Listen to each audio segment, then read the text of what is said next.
Okay, we've got to talk more about the Nazca mummies as revealed by the Mexican UFO hearing, specifically the second Mexican UFO hearing, where they did a deep dive into the Nazca mummies. So let's talk about it. Getting in here, this is Jack with Cosmic Road. I talk about UFOs and the paranormal. Please hit like, please subscribe, share on social media, and let me know what you think in the comments below. Okay, let's just get right to it. Here we go. So, I talked a bit about some of the results yesterday, so let's go over some of the things that I didn't go over. Well, one researcher examined the eggs, and he is convinced that there is this soft tissue showing a vascular structure going into the eggs, showing that they were real eggs, and that they were genuine reptilian or bird-like eggs kept inside this female specimen, this female body. They weren't stones or anything else. That was one of the debunking ideas that was thrown around, was that they were stones inserted into these bodies to make it look like eggs, as if that made any sense at all. Why would the ancient people of Nazca do that? That doesn't make any sense. But whatever, that was one of the debunking theories. In this analysis pretty well conclusively proves that no, these were real eggs inside these living beings, performing the way that eggs do inside living beings. So very, very interesting.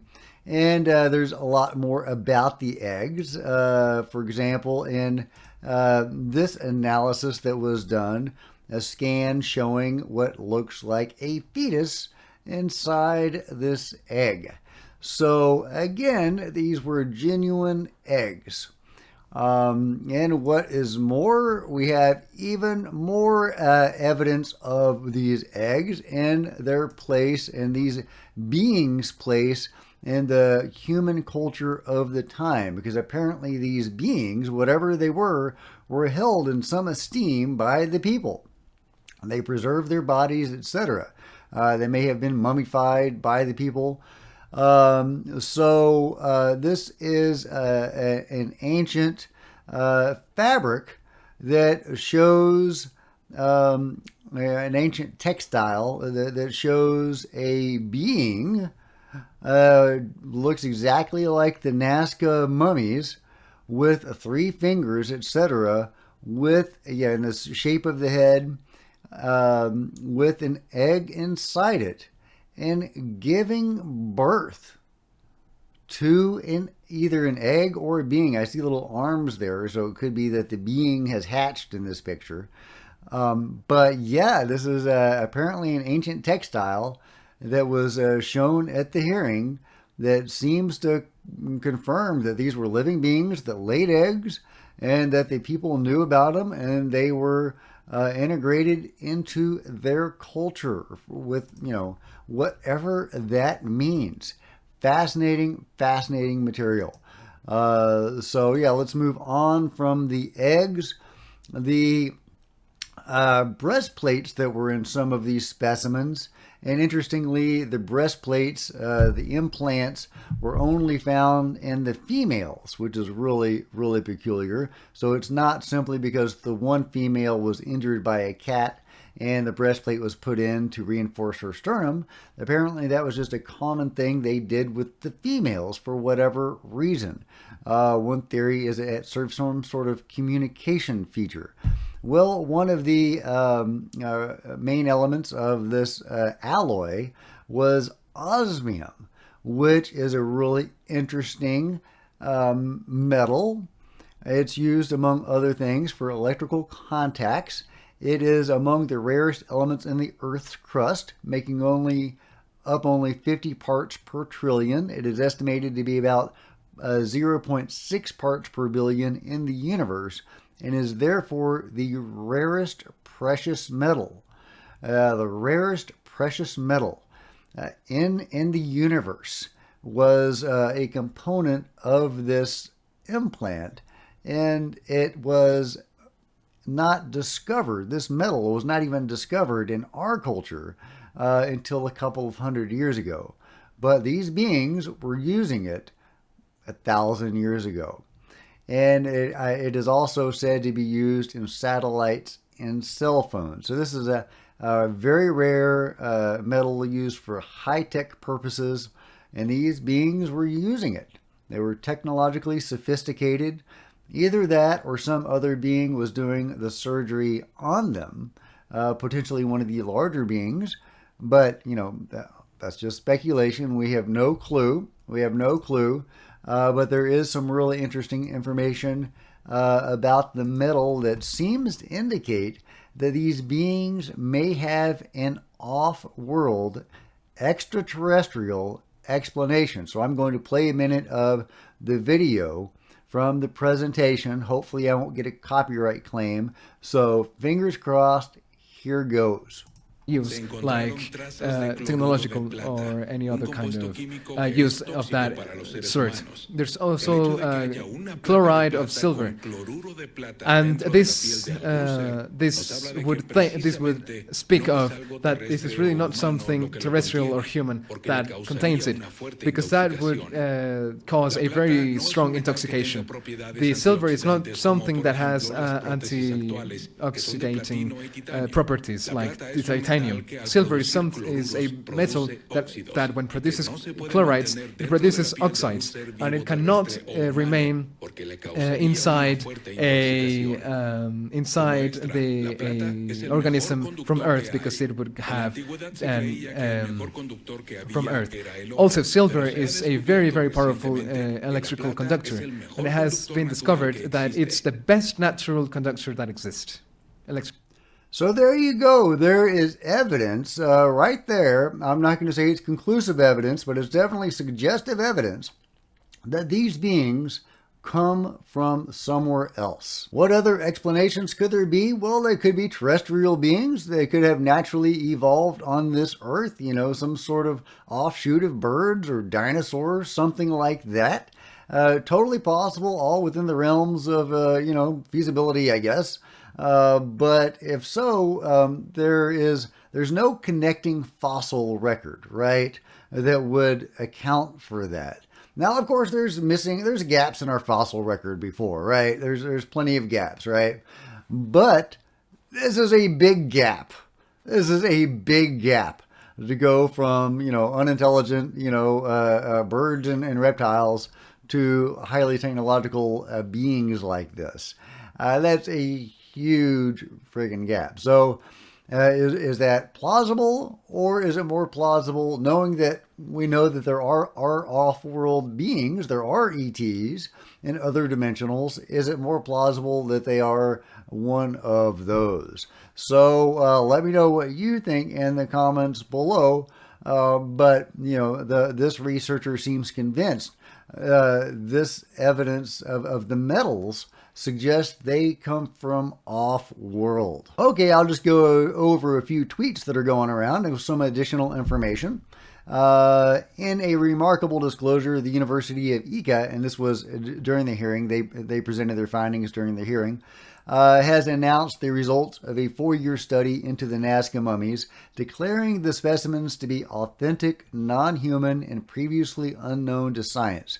This conclusion, backed by 11 scientists and doctors associated with the institution, challenges conventional understanding and prompts a re-evaluation of history as we know it. Notably, skepticism has been met with the response that only those who have not examined the mummies in person have deemed them fabricated, while those who have studied them up close support their authenticity.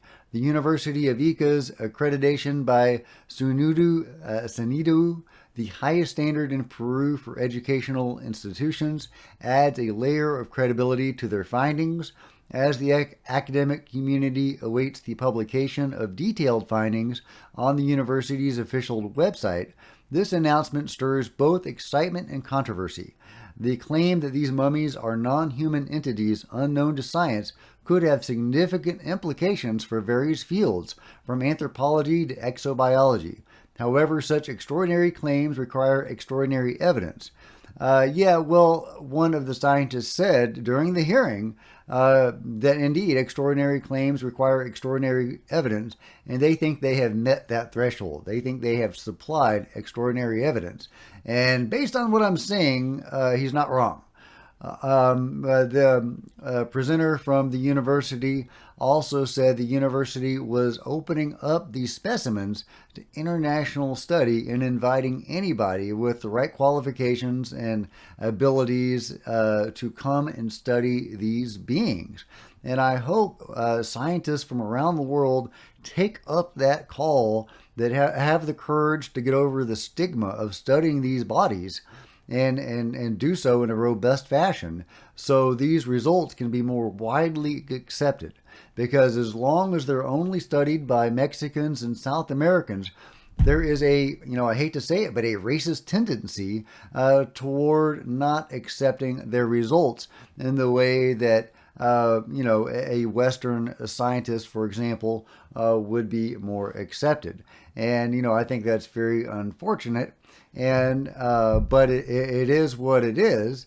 And so we do need, for an international scientist, for the international science community to investigate and study these things in a robust and sincere fashion, to get to the bottom of the truth of what these beings are, so that that truth can become more widely accepted by the world. Because I think only when that happens, when will we have real disclosure.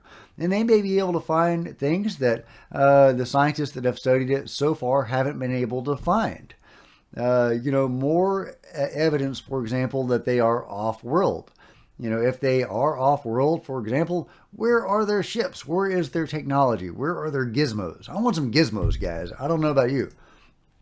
And this is another really interesting thing presented at the hearing. According to Theory Haman, I may be mispronouncing that, there could be hundreds of more bodies to be discovered around the Nazca region. And some of them may look different from the ones that have been shown so far.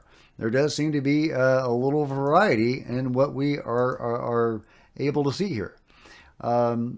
So Jaime says there is scientific evidence that a body belongs to a hybrid being whose DNA corresponds to two different types of monkeys, to humans and also to an unidentified genetic component. And that is really interesting as well, the idea that these could be hybrids. So is that what they are?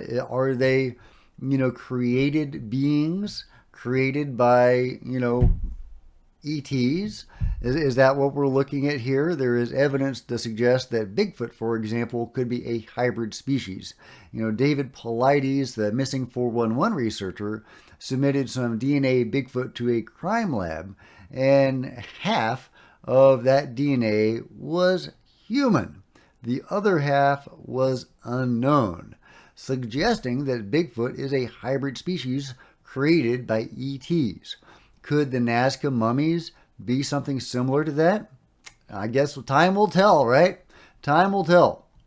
And what does Mike Colangelo say? Mexico's Congress heard from researchers on Tuesday who declared authentic a set of three-fingered Peruvian mummies recently presented as potential evidence of non-human life forms, while declining to certify that the remains were extraterrestrial. Although that one researcher did strongly suggest that they were. But again, I'm not definitively saying they're ET. I think it's more likely that they're hybrids of some sort, but yeah, we just don't know. We just don't know. Anthropologist Roger Zuniga of San Luis Gonzaga National University, and I'm sorry I'm butchering these names, in Ica, Peru, said researchers had studied 5 similar specimens over 4 years. They're real, he told Reuters on the sidelines of the session. There was absolutely no human intervention in the physical and biological formation of these beings. Yes, he also said he didn't know the origins. And he presented a letter signed by 11 researchers from the university declaring the same. The letter made clear, however, they were not implying the bodies were extraterrestrial. And yeah, we need to know what these beings are and where they came from. And there's actually an article in ABC News, believe it or not. Mainstream media is actually starting to pick this up. ETs return to Mexico Congress as case for non-human beings pressed. The lower chamber of Mexico's Congress once again turned to spectacle Tuesday, devoting hours of its time to a controversial character who pressed the case for non-human beings he said were found in Peru. Well, of course, it wasn't Jaime pressing this case. He was simply presenting it. It was the researchers who were, declaring this information, right? So a little bit of a spin there, but it's ABC. What you going to do? Yeah, and I'll let you read the article at your leisure, but I'll link to it in the description below. But as you can see, at least mainstream news is covering this story, spin or no spin. So, but yeah, the evidence is very persuasive and very compelling that these are authentic, anomalous beings of some sort. Again, we don't have conclusive evidence one way or the other what they are or where they came from. But I want to know, don't you? We need mainstream Western science to get on board with this and study this stuff in a vigorous way to determine what these beings are and to find out everything we can about them. Because, yeah, like I say, this is disclosure, guys. This could be disclosure if scientists have the guts to study it. So I hope they do. I hope they take up the call, because this is huge, guys. This is game-changing. This is going to rock the world if people have the guts to study it. So, yeah, let's hope that happens, guys. But I am no longer on the fence about these bodies. I believe they are genuinely anomalous. Now, I don't know what that means, but like I say, I want to know. Do you want to know? Let me know your thoughts in the comments below. And if you have enjoyed this video, please give me a big thumbs up. I sure appreciate it. Smash the subscribe button and the bell to be notified of future videos. Please share this video on social media. There's Facebook and Twitter links below. I'd love to see you guys there. There's also a Discord link below. I'd love to hang out with you guys on Discord. And if you wanted to support Cosmic Road in a bigger way, please consider grabbing a t-shirt or a coffee mug. See the merch store below. Or you can become a channel member. Channel members are rock stars, and I really appreciate you guys' support. Thank you. Meanwhile, there's plenty of other videos to check out on the channel, and I'll see you guys next time. This is Jack with Cosmic Road, signing out.